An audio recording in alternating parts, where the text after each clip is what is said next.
चलिए दोस्तों, पहला रहा प्रैक्टिस सेट आपका ईवीएस का। दोस्तों प्रैक्टिस सेट चल रहा है, मॉक टेस्ट दोस्तों बहुत ही बार एग्जाम में पूछे गए हैं जो इस वीडियो में क्वेश्चन शामिल किए गए हैं। पहला प्रश्न देखते हैं कि निम्न में से कौन सा व्यक्तित्व चिपको आंदोलन से संबंधित है। Option A Medha Patkar, option B Salim Ali, option C Sunderlal Bahuguna और ऑप्शन डी एम.एस. स्वामीनाथन। तो दोस्तों चिपको आंदोलन से कौन संबंधित है, तो इसका सही आंसर क्या हो जाएगा, सुंदरलाल बहुगुणा। आपका कौन सा ऑप्शन से हो जाएगा दोस्तों, सी सही हो जाएगा। ठीक है दोस्तों, दूसरा प्रश्न स्टार्ट करने से पहले चलिए आगे चलते हैं। तो दोस्तों बता देता हूं सबसे पहले कि आप देख रहे हैं अपने YouTube channel online study point में। दोस्तों मैं आजाद चौहान आप सभी का बहुत बहुत स्वागत करता हूं। दोस्तों अगर चैनल पर नए हैं तो चैनल को सब्सक्राइब करिए और बेल आइकन को प्रेस करिए ताकि जब भी मैं कोई नई वीडियो अपलोड करूं तो नोटिफिकेशन आपको मिल जाए। दोस्तों ये ईवीएस की मॉक टेस्ट है दोस्तों, वेरी मोस्ट इंपॉर्टेंट क्वेश्चन शामिल किए गए इसमें। और हाँ, पेपर पेन लेके बैठना दोस्तों, वीडियो अंत तक देखना, क्योंकि अधूरा ज्ञान कभी काम नहीं आता है। आधा देखने से अच्छा है कि आप अभी छोड़ दें। वीडियो अंत तक देखिएगा, टॉप 30 क्वेश्चन लिए गए हैं। ठीक है, चलिए तो जितने भी मेरे भाई बहन हैं इस बार आने वाले एग्जाम में उनका सिलेक्शन ही मेरा मुख्य उद्देश्य है। प्यारे साथियों, आने वाले टेट में आप 100+ करेंगे। चलिए तो दूसरा प्रश्न देखते हैं कि मेधा पाटकर किससे संबंधित हैं।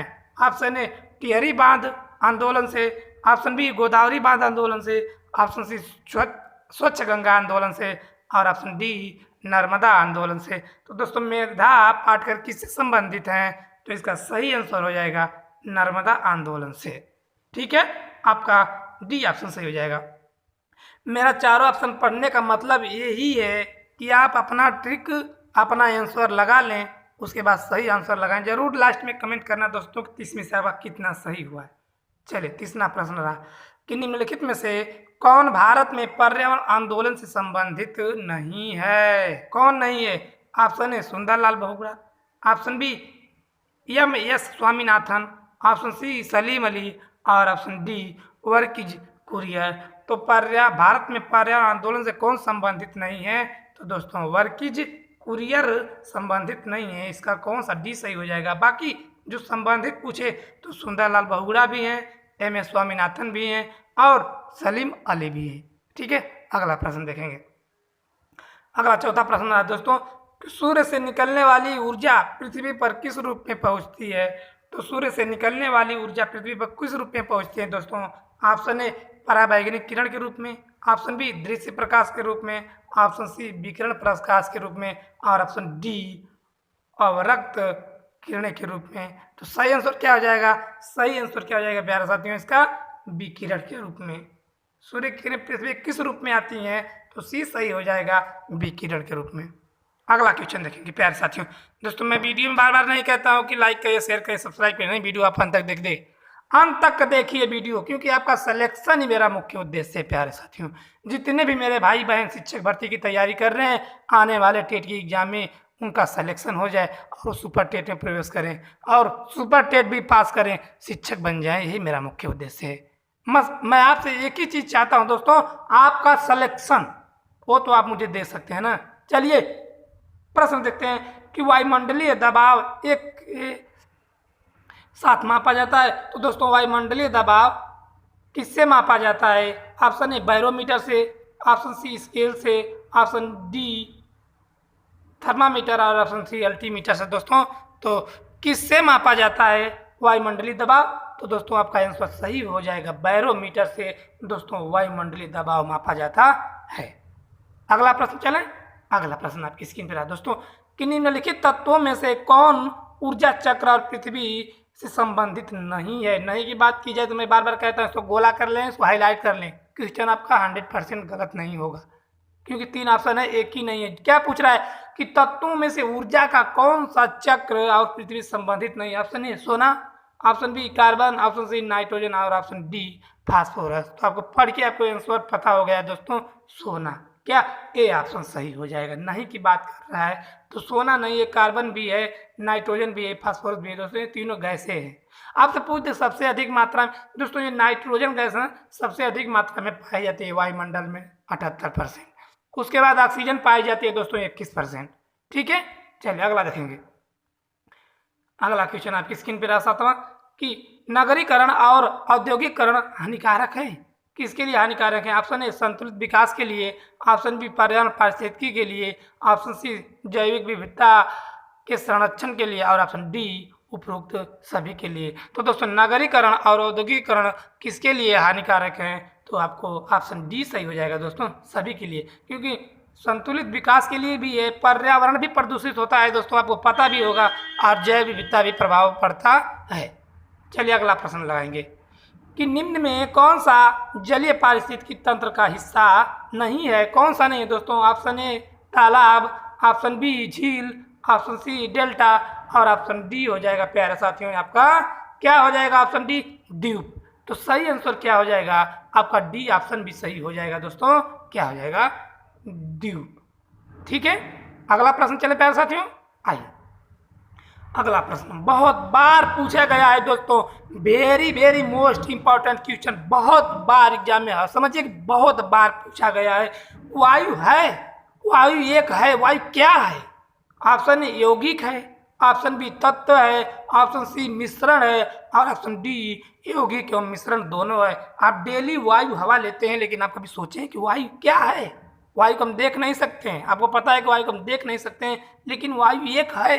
तो दोस्तों वायु क्या है? तो दोस्तों वायु एक मिश्रण है प्यारे साथियों, सी ऑप्शन सही हो जाएगा। जब भी एग्जाम में पूछे वायु क्या है, वायु एक है, चाहे कुछ भी पूछे, तो आपका हमेशा आंसर होना चाहिए मिश्रण है। ठीक है, अगला प्रश्न देखेंगे प्यारे साथियों, बहुत ही महत्वपूर्ण क्वेश्चनों को शामिल किया गया है दोस्तों। चलिए कि निम्नलिखित में से कौन किसी जल निकाय के घनत्व प्रवणता को दर्शाती है? तो दोस्तों कौन दर्शाती है? Option A ecocline, option B halocline, option C pycnocline और ऑप्शन डी इनमें से कोई नहीं। तो कौन दोस्तों किसी जल निकाय के घनत्व प्रवणता को दर्शाती है? तो इसका सही हो जाएगा दोस्तों पिक्नोक्लाइन। क्या हो जाएगा? पिक्नोक्लाइन, आपका ऑप्शन सी सही हो जाएगा। ठीक है, अगला प्रश्न देखेंगे प्यार, जरूर कमेंट करना दोस्तों कि आपका 30 में से कितना सही हुआ है। दोस्तों इस चैनल पे बातें कम पढ़ाई ज़्यादा होती हैं, आपका सिलेक्शन ही हमारा मुख्य उद्देश्य है प्यारे साथियों। वीडियो अंत तक देखिए, नहीं करना है लाइक शेयर सब्सक्राइब मत करिएगा, वीडियो आप अंत तक देखिए। ठीक है, आपका लक्ष्य तक पहुँचाना ही मेरा मुख्य उद्देश्य है। चलिए प्रश्न देखते हैं कि पारिस्थितिकी तंत्र के जैविक घटकों में कौन उत्पादक घटक है? ऑप्शन ए गाय, ऑप्शन बी मोर, ऑप्शन सी बाघ और ऑप्शन डी हरे पौधे। तो पारिस्थितिकी तंत्र के जैविक घटकों में कौन उत्पादक घटक है दोस्तों? सही आंसर हो जाएगा हरे पौधे, ऑप्शन डी सही हो जाएगा। ठीक है, अगला चले प्यारे साथियों, चलिए सभी भाई बहन का सिलेक्शन आने वाला टेट में इस बार होना चाहिए। चलिए प्रश्न 12वां कि पारितंत्र का गतिक हृदय कहलाता है। दोस्तों पारितंत्र का गतिक हृदय किसे कहते हैं? दोस्तों भेरी भेरी में लगाइएगा ये। ऑप्शन ई उत्पादक व ऊर्जा, ऑप्शन बी उपभोक्ता व खनिज चक्र, ऑप्शन सी उत्पादक व खनिज चक्र और ऑप्शन डी ऊर्जा प्रवाह व खनिज चक्र। तो पारितंत्र का गतिक हृदय क्या कहलाता है दोस्तों? तो ऊर्जा प्रवाह व खनिज चक्र कहलाता है। आपका डी ऑप्शन सही हो जाएगा प्यारे साथियों। क्वेश्चन आप लिखना, ऐसे क्वेश्चन आप नोट करना कि पारितंत्र का गतिज हृदय कहलाता है, तो डायरेक्ट आप आंसर लिखना ऊर्जा प्रवाह व खनिज चक्र। आपको चारों ऑप्शन लिखने की कोई जरूरत नहीं है प्यारे साथियों। चलिए अगला कि किसी भी परितंत्र में कालांतर में जीवों की संख्या स्थिर हो जाती है। जीवों की संख्या स्थिर होने का क्या कारण है दोस्तों? तो क्या कारण है? ऑप्शन ए अपघटक का, ऑप्शन बी उत्पादक का, ऑप्शन सी पर्णहरित का, ऑप्शन डी उपयुक्त सभी। तो सही आंसर क्या जाएगा दोस्तों? सही आंसर हो जाएगा ऑप्शन डी हो जाएगा उपयुक्त सभी, क्योंकि अपघटक भी होता है संख्या के स्थिर के कारण, उत्पादक भी होता है और पर्णहरित भी होता है। पर्णहरित दोस्तों रहेगा। ठीक है, अगला प्रश्न देखेंगे। चलिए पारिस्थितिकी तंत्र को संतुलित बनाए रखने हेतु आवश्यक है। दोस्तों फिर से पढ़ रहे हैं, चलिए कि पारिस्थितिकी तंत्र को संतुलित बनाए रखने हेतु आवश्यक है। कौन आवश्यक है? ऑप्शन ए जीवों की नई प्रजातियों का विकास, ऑप्शन बी कीटनाशक के प्रयोगों द्वारा हानिकारक कीटों का विनाश, ऑप्शन सी जैव विविधता का संरक्षण और ऑप्शन डी उपयुक्त सभी। तो दोस्तों पारिस्थितिकी तंत्र को संतुलित बनाए रखने हेतु आवश्यक कौन है? तो जैव विविधता का संरक्षण है। ठीक है, कौन हो जाएगा? ऑप्शन सी सही हो जाएगा आपका आंसर। ठीक है ना? जब भी एग्जाम में पूछे, ठीक है ना, कि जब भी एग्जाम में पूछे कि पारिस्थितिकीय तंत्र को संतुलित बनाए रखने हेतु आवश्यक है, तो जैव विविधता का संरक्षण आवश्यक है। चलिए अगला प्रश्न आपकी स्क्रीन पर। कि निम्नलिखित पर्यावरणविदों में से किसने तप्त स्थल की संकल्पना को सर्वप्रथम प्रतिपादित किया था? तो दोस्तों कितने तप्त स्थल की संकल्पना को सर्वप्रथम प्रतिपादित किया था? तो ऑप्शन ए गेलोर्ड नेल्सन ने, ऑप्शन बी नामर्स मेयर्स ने, ऑप्शन सी जॉन मूर ने और ऑप्शन डी जूलिया बटरफ्लाई ने। तो दोस्तों किसने किया था? तो इसका सही आंसर क्या हो जाएगा प्यारे साथियों? नॉर्मन मेयर्स ने। ठीक है, कौन सा ऑप्शन सही हो जाएगा? तो बी ऑप्शन आपका सही हो जाएगा प्यारे साथियों। ठीक है, आगे चलें। अगला प्रश्न आपकी स्क्रीन पर, विश्व में सबसे कम आर्द्रता कौन सा है? ऑप्शन ए आर्द्रता वाला देश पूछा है दोस्तों, तो कौन सा है? ऑप्शन ए कोमार्गू, जिसे फ्रांस कहा जाता है। ऑप्शन बी ओकावानगो जो बोत्सवाना में पड़ता है। ऑप्शन सी एवरग्लैंड जो दक्षिणी अमेरिका में पड़ता है। और ऑप्शन डी पांटाइनर।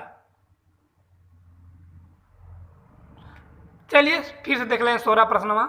16 दोस्तों आपको क्वेश्चन रहा कि विश्व में सबसे कम आर्द्रता वाला देश है। तो दोस्तों पहला ऑप्शन हो जाएगा कोमार्गू जो फ्रांस में स्थित है। दूसरा ऑप्शन बी ऑप्शन हो जाएगा कि ओकावानगो बोत्सवाना में स्थित है। सी ऑप्शन हो जाएगा दोस्तों एवरग्लैंड जो दक्षिणी अमेरिका में स्थित है। और ऑप्शन डी हो जाएगा पांटानल जो दक्षिणी अमेरिका में ये भी स्थित है। तो दोस्तों विश्व में सबसे कम आर्द्रता वाला कौन सा स्थान है? तो कौन सा स्थान है दोस्तों? तो हो जाएगा पांटानल जो दक्षिणी अमेरिका में पड़ता है। ऑप्शन डी सही हो जाएगा प्यारे साथी। ठीक है, अगला प्रश्न चले। अगला प्रश्न आपकी स्क्रीन पर है कि तप्त स्थल के निर्माण में किसी प्राथमिकता दी जाती है? तो किसे प्राथमिकता दी जाती है दोस्तों? ऑप्शन ए स्थानीयता को, ऑप्शन बी जैव विविधता को, ऑप्शन सी क्षेत्रीय विविधता को और ऑप्शन डी इनमें से कोई नहीं। तो तप्त स्थल के निर्माण में किसको प्राथमिकता दी जाती है दोस्तों? तो स्थानीयता को दी जाती है। ये ऑप्शन आपका सही हो जाएगा। ठीक है, अगला चले प्यारे साथियों। आइए अगला क्वेश्चन आपकी स्क्रीन पर है दोस्तों। जितने भी क्वेश्चन करा रहे हैं ना वेरी वेरी मोस्ट इंपॉर्टेंट है। आपसे एग्जाम में यहाँ से क्वेश्चन बनेंगे ही बनेंगे। जितना प्रैक्टिस सेट कराएंगे दोस्तों उससे बाहर क्वेश्चन आपसे पूछे भी नहीं जाएंगे। ठीक है, यह ईवीएस का मॉक टेस्ट चल रहा है दोस्तों। चलिए कि निम्नलिखित जैव विविध तथ्यों में भारत में कौन सा स्थान है? ऑप्शन ए अरावली पर्वत, ऑप्शन बी पश्चिमी घाट, ऑप्शन सी सिंधु गंगा मैदान और ऑप्शन डी उपयुक्त सभी। तो जैव विविधता तप्त स्थलों में भारत में कौन सा स्थान है? तो इसका सही आंसर हो जाएगा दोस्तों पश्चिमी घाट। बी ऑप्शन सही हो जाएगा प्यारे साथियों। ठीक है, आगे चलें। आइए अगला प्रश्न आपकी स्क्रीन पर लगा रहे हैं दोस्तों। चलिए अगला प्रश्न आपकी स्क्रीन पर है, थोड़ा छोटा कर देते ताकि आपको अच्छे से पूरा दिखे।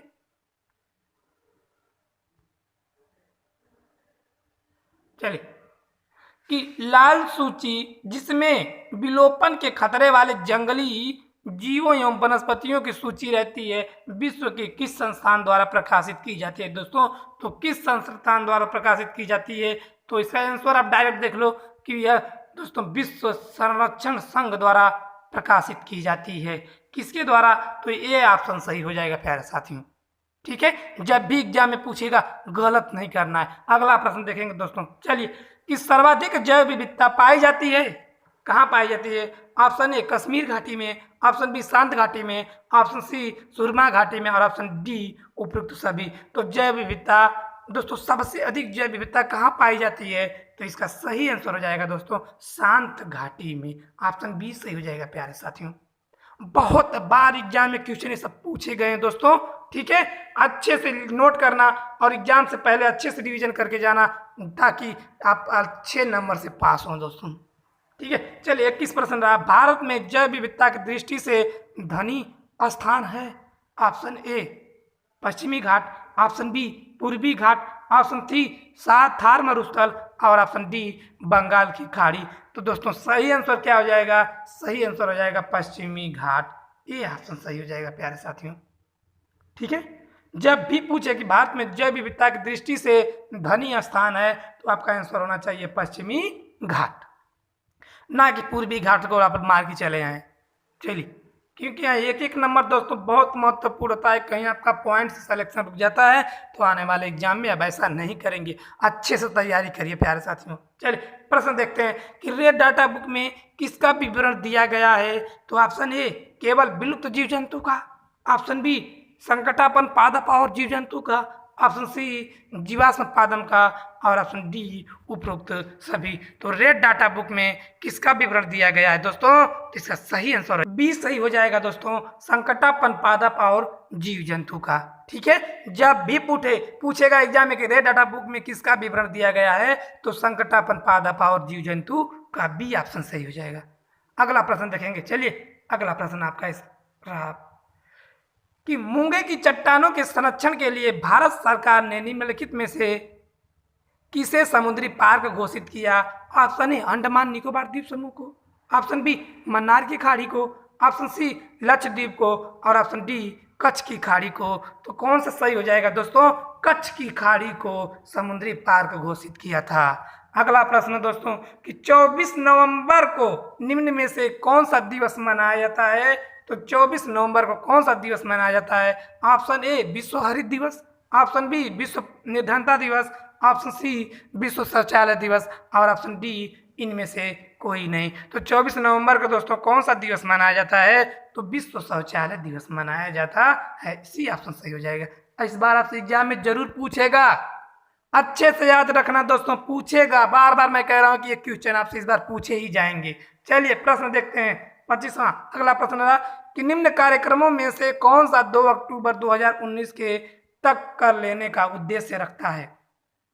तो दोस्तों इसका आंसर क्या हो जाएगा? पहले क्वेश्चन को फिर समझिए कि निम्न कार्यक्रमों में से कौन सा 2 अक्टूबर 2019 तक कर लेने का उद्देश्य रखता है? तो कौन रखता है? Option A make in India, option B Beti Bachao Beti Padhao योजना, ऑप्शन सी जन श्री बीमा योजना, और ऑप्शन डी स्वच्छ भारत मिशन। तो दोस्तों सही आंसर क्या हो जाएगा? स्वच्छ भारत मिशन।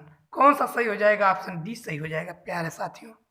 अगला प्रश्न चलते हैं। चलिए निम्नलिखित में से किसे मेगा ड्राइवर्स देश के रूप में माना जाता है? तो दोस्तों किसे मेगा ड्राइवर्स देश के रूप में माना जाता है? ऑप्शन ए न्यूजीलैंड को, ऑप्शन बी ऑस्ट्रेलिया को, ऑप्शन सी नेपाल को, और ऑप्शन डी उपरोक्त में से कोई नहीं। तो किसे मेगा ड्राइवर्स के देश के नाम से जाना जाता है दोस्तों? तो ऑस्ट्रेलिया का जाना जाता है। बी ऑप्शन आपका सही हो जाएगा।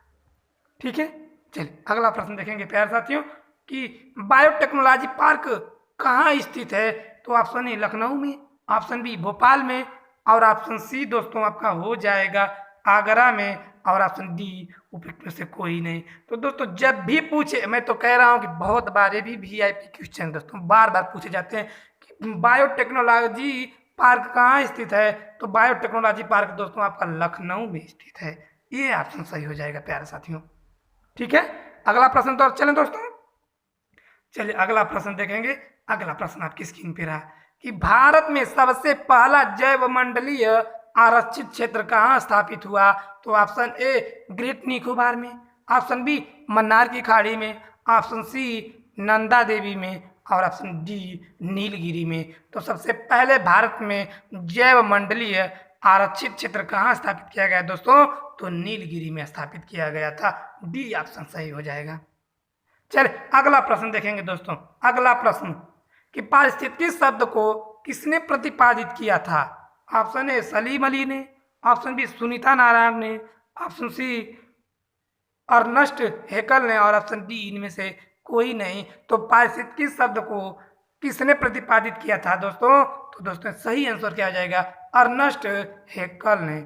आपका सी ऑप्शन सही हो जाएगा। जब भी एग्जाम में पूछे गलत नहीं करना है प्यारे साथियों। इस बार तो गलती एक करना ही नहीं है। आप भी अगर अभी नहीं पास किए तो दोस्तों कभी नहीं, क्योंकि अपने लक्ष्य को भेदने के लिए आप अच्छी मन से तैयारी कीजिए, केवल टाइम पास करने से नहीं होगा। अभी मैं वीडियो खत्म होने के बाद 30 क्वेश्चन चर्चा करने के बाद मैं बताऊंगा कि आप कैसे पढ़ेंगे। चलिए 30वां प्रश्न रहा कि कौन एक प्राकृतिक पारिस्थितिकी तंत्र नहीं है? तो दोस्तों ऐसे क्वेश्चन नहीं माले तो आपको कभी गलत नहीं करना है। कौन नहीं? ऑप्शन ए रेगिस्तान, option B aquarium, option C वन, और ऑप्शन डी इनमें से कोई नहीं। तो कौन एक प्राकृतिक पारिस्थितिकी तंत्र नहीं है? तो दोस्तों हो जाएगा एक्वेरियम नहीं है। आपका रेगिस्तान भी प्राकृतिक पारिस्थितिकी तंत्र है, वन भी है, एक्वेरियम नहीं है, तो बी ऑप्शन आपका सही हो जाएगा। ठीक है। और दोस्तों वीडियो अच्छी लगी हो तो लाइक करिए, शेयर करिए अपने दोस्तों को, और चैनल को सब्सक्राइब करिए दोस्तों, क्योंकि इस चैनल पे जितने भी मेरे भाई बहन सरकारी टीचर की तैयारी कर रहे हैं उनके सिलेक्शन से रिलेटेड यहाँ पे अच्छे अच्छे क्वेश्चन प्रोवाइड कराए जाते हैं। दोस्तों आपको पीडीएफ फाइल चाहिए तो आप सर्च करिए जाके टेलीग्राम चैनल पे वन लाइनर स्टडी पॉइंट, दोस्तों ज्वाइन करिए, वहाँ पे सभी पीडीएफ फाइल आपको फ्री में प्रोवाइड कराए जाएंगे दोस्तों, कोई चार्ज नहीं लगेगा। ठीक है। और हाँ, पढ़ना कैसे, मान लीजिए अगर चैप्टर पढ़ना चाहते हैं, आप प्रैक्टिस सेट उठाएं तो आप ये सोचते हैं कि चलिए मैंने प्रैक्टिस सेट का भी हिंदी पढ़ लेता हूँ, बाद में पर्यावरण पढ़ लूँगा, मनोविज्ञान बाद में पढ़ लूँगा। नहीं, आप ऐसे नहीं पढ़िए दोस्तों। ये ठान लीजिए कि मुझे जब तक मैं ये चैप्टर ख़त्म नहीं कर लूँगा तब तक उठूँगा नहीं। आप ऐसे पढ़ते हैं क्या कि चलो 2 घंटे अभी पढ़ लेता हूँ, बाद में ये करूँगा। तो दोस्तों 2 घंटे जब पढ़ना चाहेंगे ना तो जो आपका ध्यान रहेगा बार बार घड़ी मोबाइल पे जाएगा, अरे मैंने तो अभी 1 घंटा पढ़ लिया, अभी 1 घंटा बाकी है, अरे मैंने तो अभी 1.5 घंटा पढ़ लिया, अभी तो 30 मिनट बाकी है, आधा घंटा बाकी। नहीं, आप ऐसे मत पढ़िए, आप ऐसे मत पढ़िए। आप ऐसे पढ़िए दोस्तों कि मान लीजिए आपने एक चैप्टर कोई उठाया, आप ठान लीजिए कि मैं इसको बिना पूरा पढ़े उठूँगा नहीं, जब तक इसे पढ़ूंगा नहीं तब तक उठूंगा नहीं मैं। तो दोस्तों आपका ध्यान घड़ी पे नहीं जाएगा, कहीं नहीं जाएगा, आप अच्छे से पढ़ाई करेंगे दोस्तों। क्योंकि 2 घंटा लगे, 4 घंटा लगे, 10 मिनट लगे, 20 मिनट लगे, जब तक मैं इस चैप्टर को ख़त्म नहीं करूँगा तब तक उठूंगा नहीं। ठीक है, आप ऐसे पढ़ाई करिए। चलिए दोस्तों, मिलेंगे इसी के साथ अगली वीडियो में। जय हिंद, वंदे मातरम प्यारे साथियों।